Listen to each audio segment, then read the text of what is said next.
when did the Peace Abbey begin and how did it all start? Well, the Peace Abbey began with an event in Assisi, Italy, during the UN International Day of Prayer. It was in a beautiful village in Italy known as the home of St. Francis.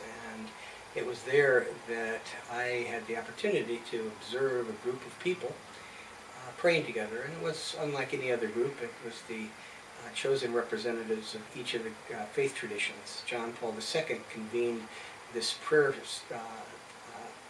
convocation, this service, where each of the 12 major faith traditions would come to Assisi and share their prayers for peace. I was there coincidentally with the cremation remains of one of our students, a little boy named Norman Nyland. And I really had no intention of attending this multi-faith gathering. I just happened to be there with another purpose in mind. Little did I know that that event would shape my life and the life of the organization which I direct, the Life Experience School.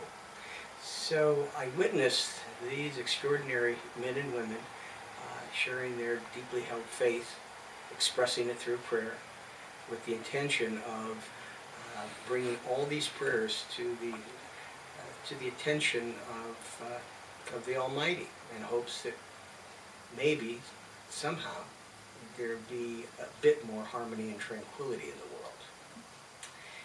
Well, each prayer was prayed separately, so they didn't actually pray together in a sense. They prayed separately, but in the same place, which I appreciated because each of the prayers then were honored and allowed to be separate and distinct from the others. There was no homogenizing any of them. It was just a wonderful opportunity to see how all these faiths are very similar, yet different culturally and in spiritual practice. So the ritual and the traditions of each were reflected in the prayers that they prayed. So I saw the Dalai Lama and Mother Teresa and John Paul II and the Archbishop of Canterbury, and they all had some beautiful affirmations to share. So the prayers weren't petitions to God. They were more of a positive affirmation about how we should live our lives. So I brought the prayers back to the students at the school, and we began to pray them every day. We then, at the request of some folks at the translation department at the UN, condensed the prayers so they were the length of the Lord's Prayer. The full Sacred Office of Peace, the long version, takes about 45 minutes to recite, and the shorter version takes all of 5-6 minutes. So the 12 prayers we prayed, the long form, for a period of 6 months, until we were so familiar with each we could identify and glean from each the essence of that prayer. And that led to what we now call peace seeds.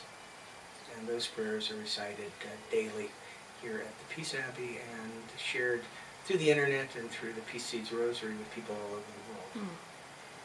But it was a great moment in my life to be there with a little box that held the cremation remains of Norman Nyland, this autistic child. And then to find that, well, it was little Norman who got me there.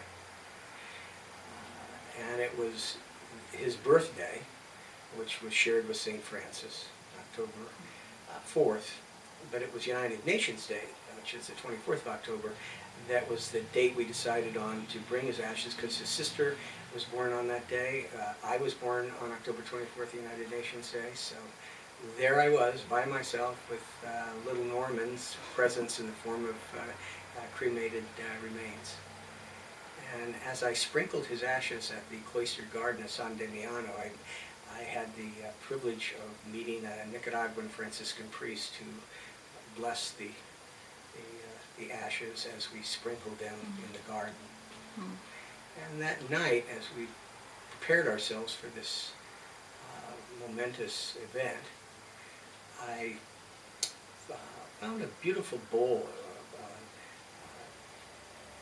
a brass bowl that we now use as a part of our ceremony, but we intended those who I gathered with in Assisi to do some ritual to allow people to wash one another's feet but the weather was too overcast and drizzly, so we decided let's just fill it with olive branches, which we did. And we cut olive branches into small little pieces and put little pins on them and filled this bowl with water, and then placed the olive branches in the water. And as the leaders of great faiths came out of the basilica, they each reached into the bowl to take out one of the olive branches and place them on their clothing. It was a beautiful moment. I never heard that part of the story before. That's amazing. And then there was a moment that was rather surprising and ever so poignant and powerful. It was when the two imam from Islam came to the bowl, and the comment was made, and this is after maybe 40 or 50 people from the different faiths had each reached into the bowl to take an olive branch out and place it on themselves. The comment was made that it would be blasphemous and inappropriate to place an olive branch, the symbol of peace, on yourself. And I just looked at this powerful presence in this Islamic imam, and he said, if, however, I am deserving and am viewed as a peacemaker, I would wear the olive branch with honor. And he said, therefore, I would like to place an olive branch on my fellow imam. So he reached in the bowl and he placed it on the other person.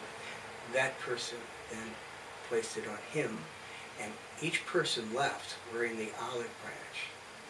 But they were so humbled at the notion of the designation as peacemaker, they placed it on someone else rather than themselves, feeling that it is a designation that others give you, you don't give yourself. You have to earn it.